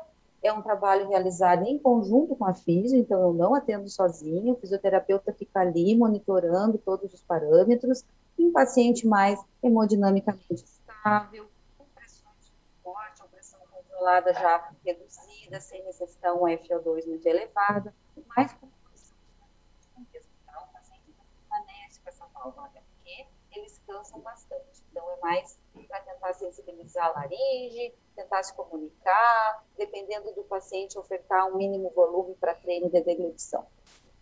Então, a válvula de fala, o ar vai entrar pela traqueostomia, normalmente, né? Só que na hora de sair vai ter uma membrana que vai ajudar a fechar essa válvula e o ar vai ser exalado para a via aérea superior, tá? Podendo, então, fazer a fonoarticulação. Então, ela nos ajuda porque ela dá mais força para tossir, o paciente consegue carregar a secreção para a via oral, auxilia na redução do risco de aspiração, melhora a deglutição, dá mais força para o consegue melhorar um pouco mais o olfato e paladar, né? Porque está começando a sensibilizar toda a região de via aérea superior. Alguns pacientes... Doutora Diane, perdão, está interrompendo, mas nós precisamos que a senhora já vá finalizando. Tá, eu já estou terminando, Maria Fernanda, já estou no último slide, tá? Então tá ótimo, muito obrigada. Então, e por favor, o som se aproximar mais para a gente poder ouvir melhor, tá bom? Vocês perderam alguma coisa importante, será da fala? Bom, eu vou continuar aqui. Não.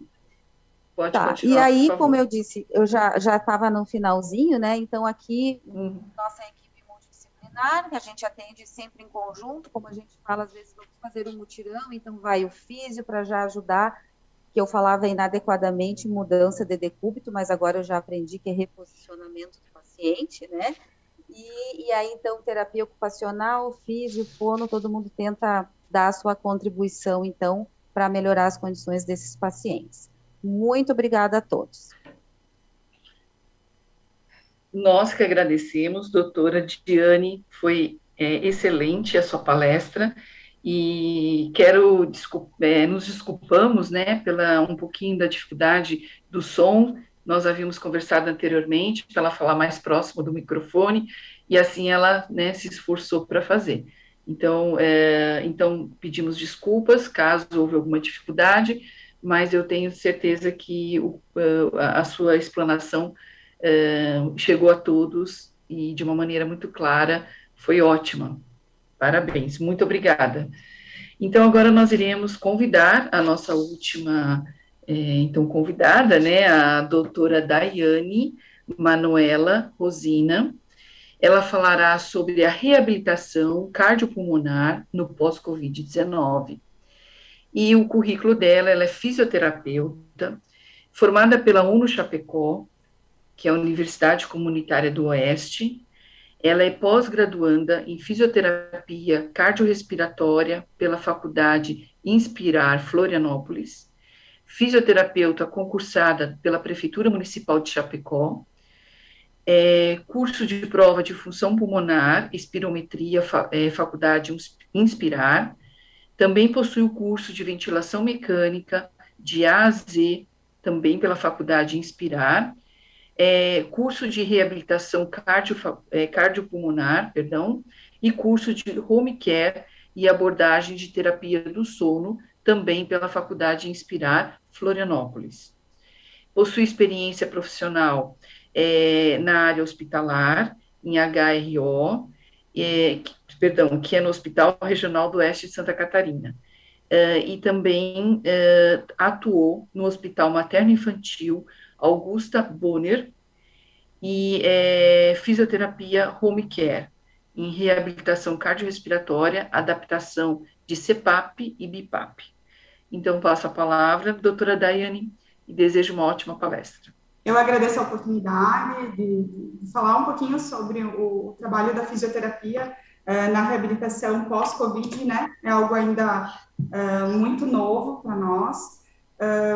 Eu sou fisioterapeuta da Prefeitura de Chapecó, trabalhava dentro das unidades de atenção básica, porém, por conta da pandemia, nós acabamos montando um serviço de reabilitação pós-Covid.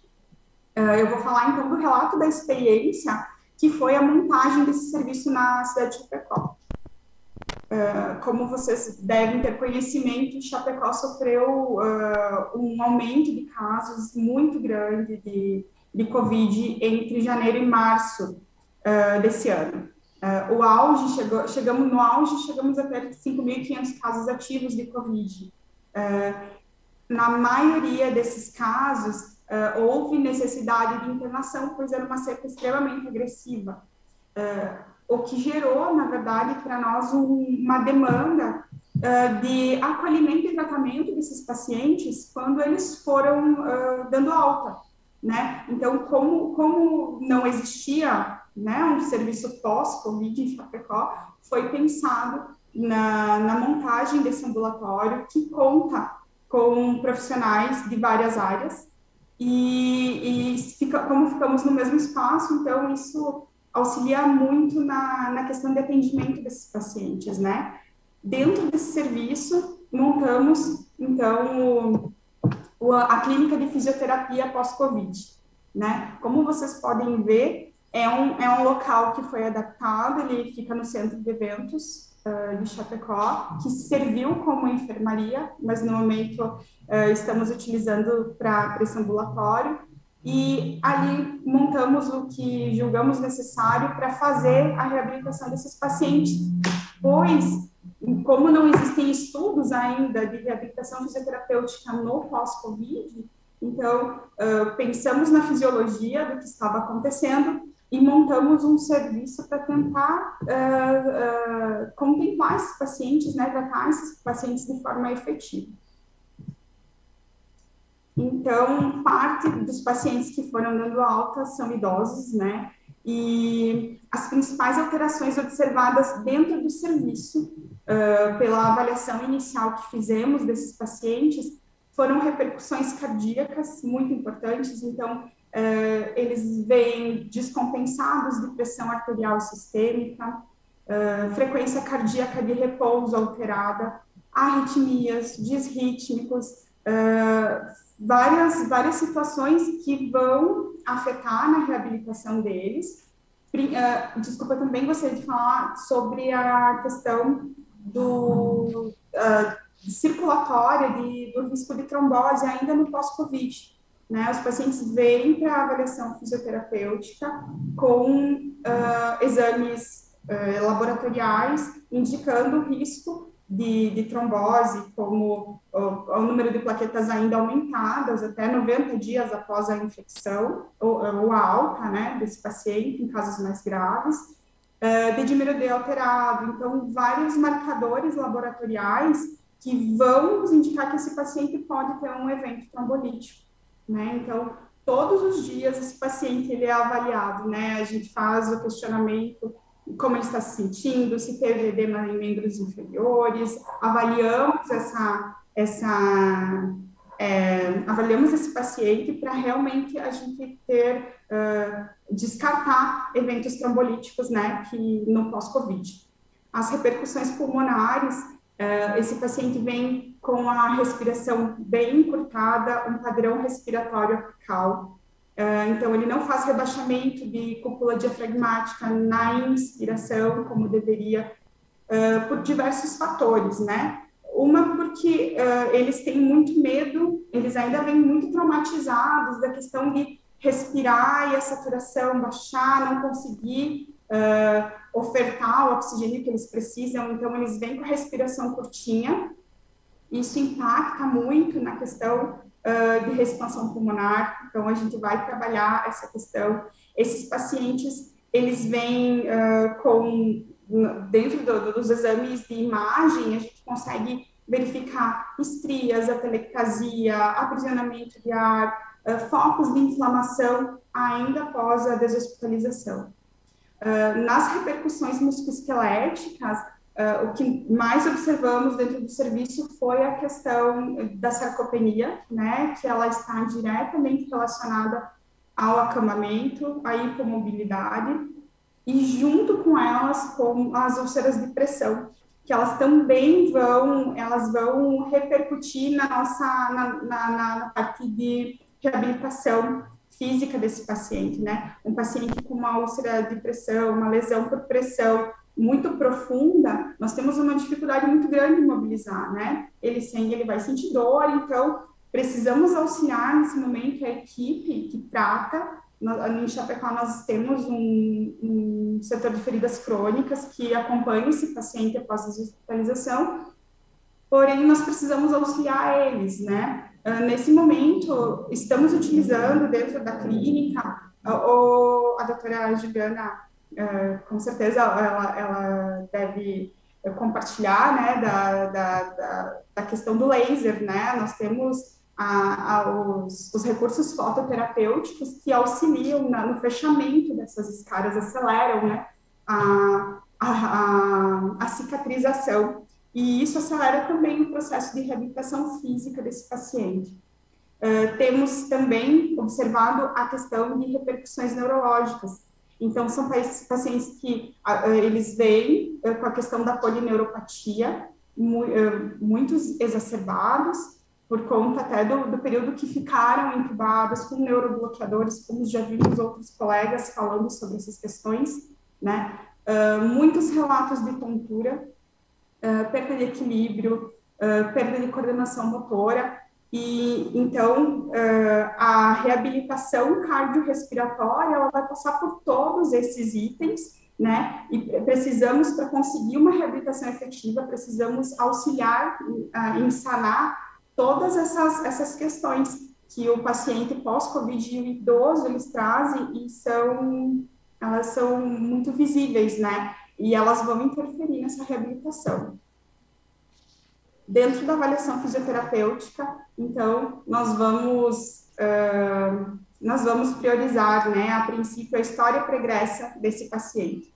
Quando a gente fala de um paciente idoso, ele já chega, a gente precisa saber da história pregressa para determinar a partir de onde ele saiu quando ele pegou a Covid, né, que ele se infectou, e determinarmos, né, identificar a história da doença atual a partir disso. Então, não adianta, daqui a pouco eu tenho um paciente que é um DPOC crônico antes da Covid, né, eu não vou ter parâmetros de avaliação como se o paciente fosse saudável antes, né, a história de doença pregressa e atual, ela vai me ajudar a determinar como vai ser realizada traçar o meu plano de tratamento para esse paciente, o que eu posso atingir com ele e qual o momento da alta fisioterapêutica, né? Dentro dos recursos que utilizamos também para a avaliação está a manovacometria, que ela é utilizada para identificar nesses pacientes as forças musculares inspiratória e expiratória,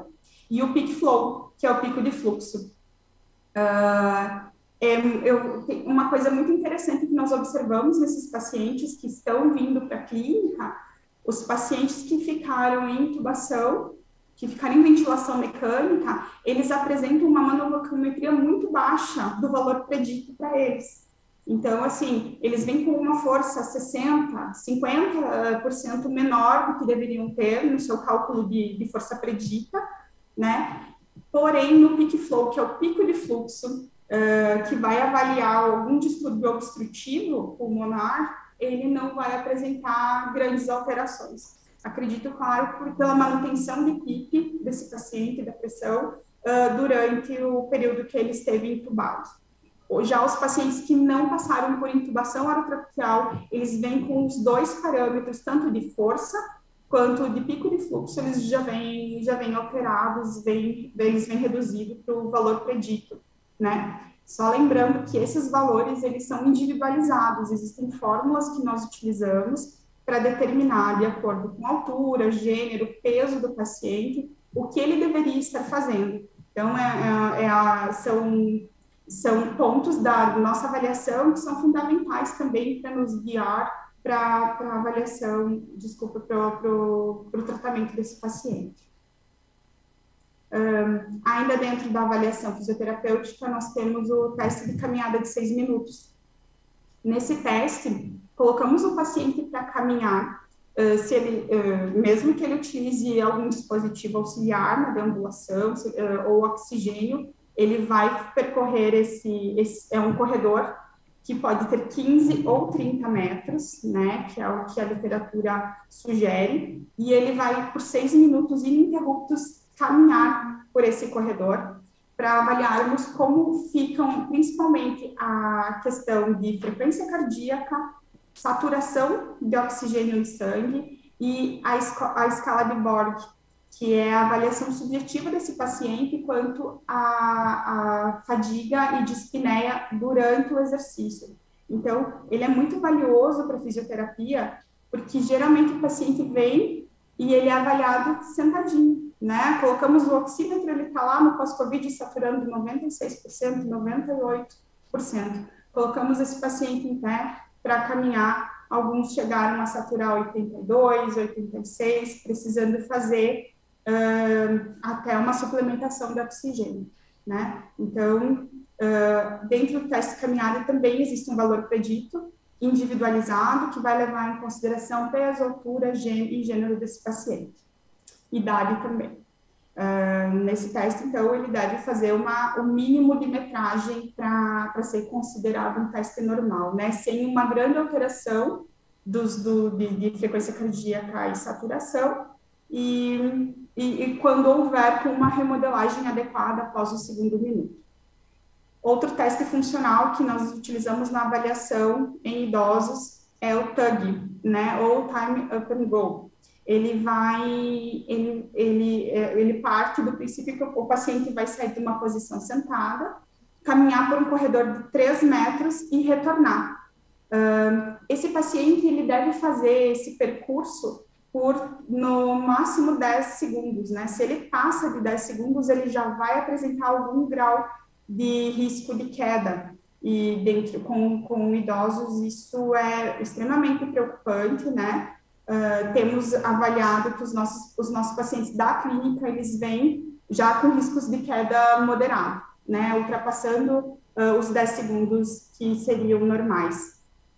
Também temos a avaliação subjetiva de fadiga e dispneia, que é uma escala validada, onde o paciente vai determinar perguntamos a ele algumas atividades do dia a dia dele, como vestir-se, tomar banho, preparar comida, subir 3 degraus, são um dos itens avaliados, e ele vai dar uma nota de 0 a 10 para a sensação que ele tem de cansaço e para a sensação que ele tem de dispneia. Existe na avaliação e na reavaliação, percebemos assim uma grande diferença, né? Na avaliação inicial, geralmente eles estão de moderada a severa, essa sensação que eles nos relatam, e já na reavaliação, no momento da alta, zera ou pelo menos fica em um grau muito leve. Trabalhamos também com uma avaliação de sarcopenia através de perimetria. Avaliamos o tríceps sural do paciente e o quadríceps femoral, né? A gente sabe que esses 2 grupos musculares, eles estão relacionados com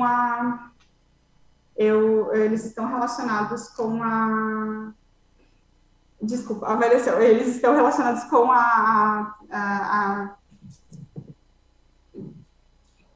deixa eu pensar, acabou me fugindo o termo, me perdoem.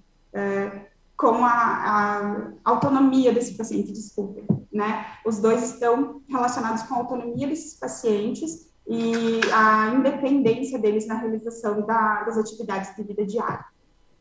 Tá? Falar um pouquinho dos recursos fisioterapêuticos utilizados dentro do serviço. Então, utilizamos os incentivadores respiratórios e os treinadores, né? O incentivador respiratório, o Respiron, é um recurso barato. Geralmente a gente recomenda que o paciente compre se ele tiver condições, né, que ele compre esse dispositivo para utilizar em casa. E na clínica utilizamos o Power Brief, né, que é um dispositivo que tem uma válvula e nós graduamos a dificuldade desse paciente, a resistência que esse paciente vai fazer para inspiração e expiração. Ele é importantíssimo no ganho de fortalecimento de musculatura inspiratória e expiratória.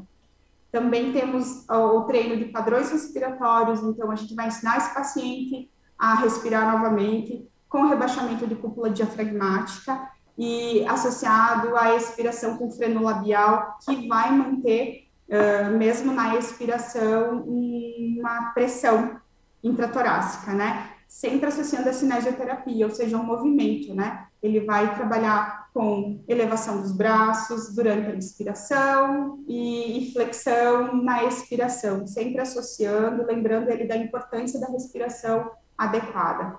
Também o treino aeróbico, para determinar a frequência-alvo, utilizamos o Carnot, 220 menos a idade do paciente, me dá a frequência cardíaca máxima dele, e a partir disso a gente calcula uma frequência cardíaca de reserva e determinamos a frequência cardíaca de treino. Então, para um idoso, iniciamos entre 55% da frequência cardíaca máxima e 75%, né, para termos uma faixa de segurança aí, justamente porque eles vêm com alteração de frequência cardíaca, né.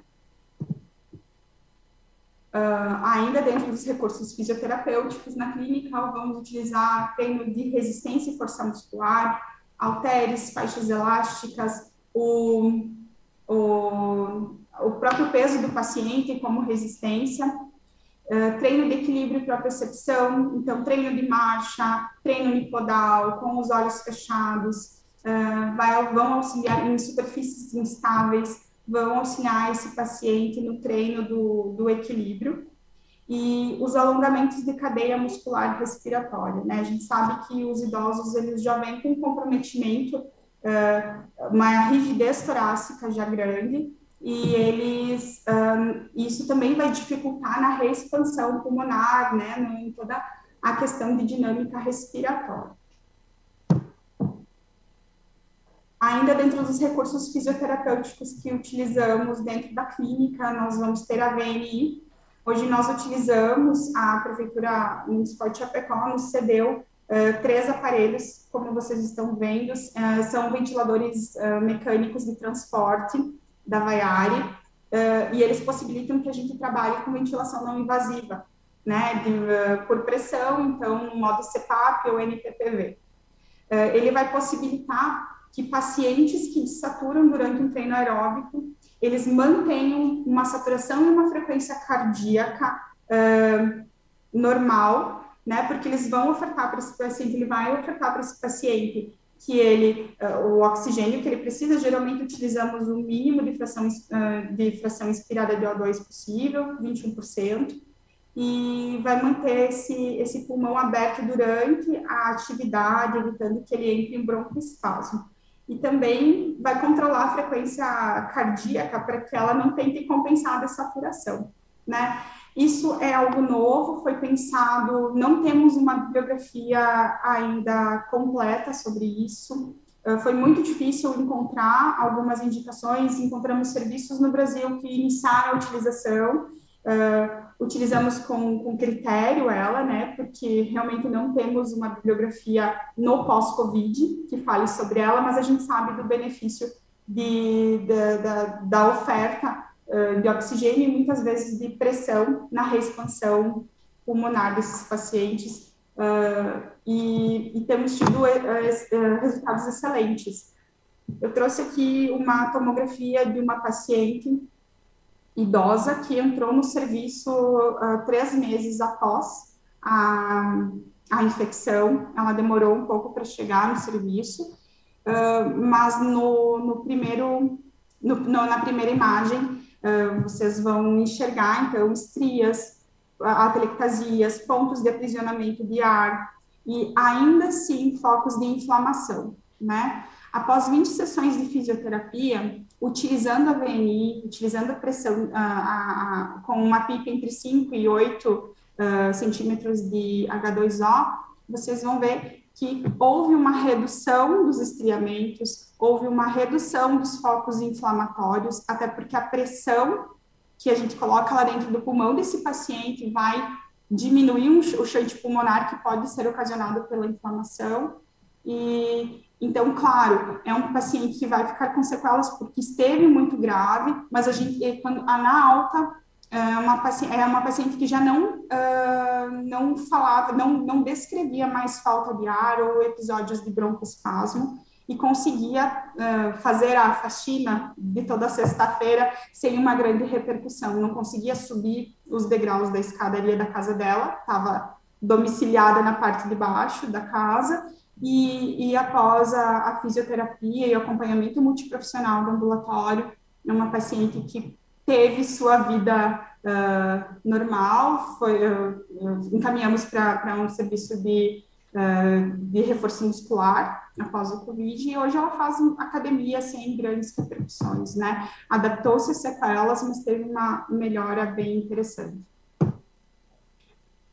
Aqui tem foto dos nossos pacientes, né, que atendemos, que são pós-Covid. Então, como vocês podem ver, o ventilador mecânico com uma interface, uma máscara oronasal, e ele é adaptativo. No início fazemos o exercício aeróbico com o paciente sentado, até porque ele vem com problemas de tontura, né, para evitar alguns acidentes.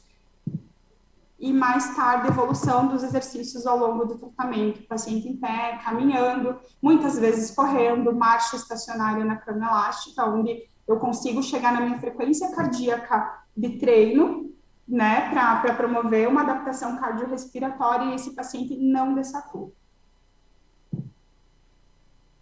Então, da alta fisioterapêutica, esses pacientes são reavaliados, né, e consideramos, quando ele chega, atinge os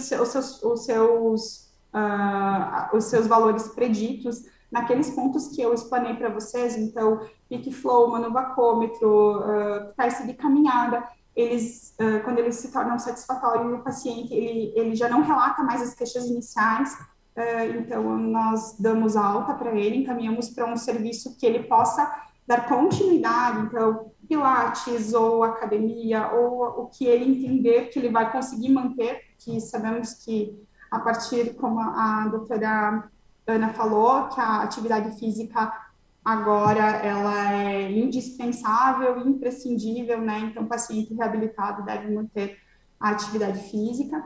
E com os pacientes crônicos, que vão apresentar, eles vão ter sequelas prévias, né, porque eles já vêm, por exemplo, um DPOC, não vamos conseguir alcançar o predito para ele, mas dentro da normalidade, quando ele estiver dentro de uma normalidade para ele, né, a gente vai dar alta, e ele vai dar seguimento em outros serviços da prefeitura com a reabilitação. Então, o ambulatório pós-Covid, ele faz isso, ele faz todo esse processo de que o paciente vem da rede da atenção básica para a gente, reabilitamos, devolvemos para a atenção básica para dar seguimento, né? Esse paciente não é abandonado, ele é acompanhado ainda após a infecção, após a reabilitação. O ambulatório pós-Covid, então, ele, entre abril e outubro desse ano, ele foram encaminhados aproximadamente 300 pacientes, e a média de sessões para esse paciente ter alta, os intubados, principalmente, são 20 sessões com uma frequência de 3 vezes por semana, né? O atendimento é de 1 hora e ele é individualizado, o que garante que esse paciente tenha um atendimento de qualidade. A reabilitação, ela faz parte de um trabalho multiprofissional, a doutora Diane falou disso, e é indispensável. Precisamos, né, trabalhar, temos dentro do ambulatório pós-Covid, temos o fono, médico, a fisioterapia, assistente social, enfermagem, psicólogo, educador físico e nutricionista, né? E principalmente, e faz muita diferença no resultado, é que muitas vezes o paciente precisa ser estabilizado com medicação, então é importante o médico lá dentro. Conseguimos resolver o problema do paciente ainda dentro da clínica, o médico avalia se tiver qualquer questão impedindo a fisioterapia, e muitas vezes com prescrição medicamentosa, conseguimos reabilitar esse paciente. Certo? Eu gostaria de agradecer, me desculpar pelo nervosismo, né? Espero ter contribuído né, com a nossa experiência aqui aqui em Chapecó. É algo novo para fisioterapia também, e estamos aí, né, montando uma estrada, colocando os tijolinhos e quem sabe daqui a pouco produzindo conhecimento, né, para que sejamos referência, né, na reabilitação pós-Covid. certo? Muito obrigada. Então, doutora Daiane, muito obrigada, nós que agradecemos a sua palestra. Todos os palestrantes, né, tiveram um olhar, lógico, dentro da sua área específica, mas que também em conjunto, né, contribuíram para que avance, né, em relação à reabilitação, principalmente do paciente COVID-19. Infelizmente, nós não temos tempo para realizar as perguntas. Então, nós encaminhamos, né, essas perguntas para as palestrantes e elas, então, serão respondidas e é essa forma que nós encontramos para dar retorno, né, às pessoas, os participantes, tá? Então, peço mais uma vez desculpas e queria só reforçar a importância dessa mesa, no sentido de que a importância da equipe multiprofissional, principalmente na questão da deshospitalização e também da reabilitação do paciente COVID-19. Nós pudemos, a fala de todas as palestrantes, convergiram para a questão dessa continuidade, né, do cuidado do paciente pós-Covid, né, paciente com infecção por Covid, né, na pós-alta, para a especialidade, né, que ele necessita, seja para a atenção primária, seja para um centro especializado, e tudo isso contribui para que, então, diminuam as reinternações e também os custos hospitalares.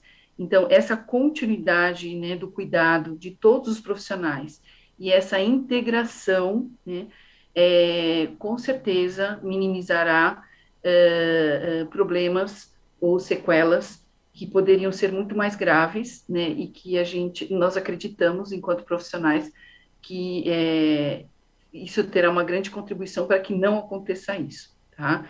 Então, dessa forma, nós encerramos, dentro do horário, né, que nos foi solicitado, às 12h22, né, e agradecemos, então, em nome da SPGG, de toda a diretoria, de todos aqueles envolvidos, a Projecta também, né, pela realização dessa mesa redonda, e foram realmente muitas informações, muito conhecimento compartilhado.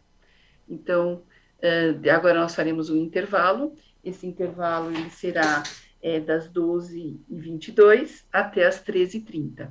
E às 13h30, então, retornaremos com uma outra atividade do evento. Muito obrigada, deixo um abraço a todos.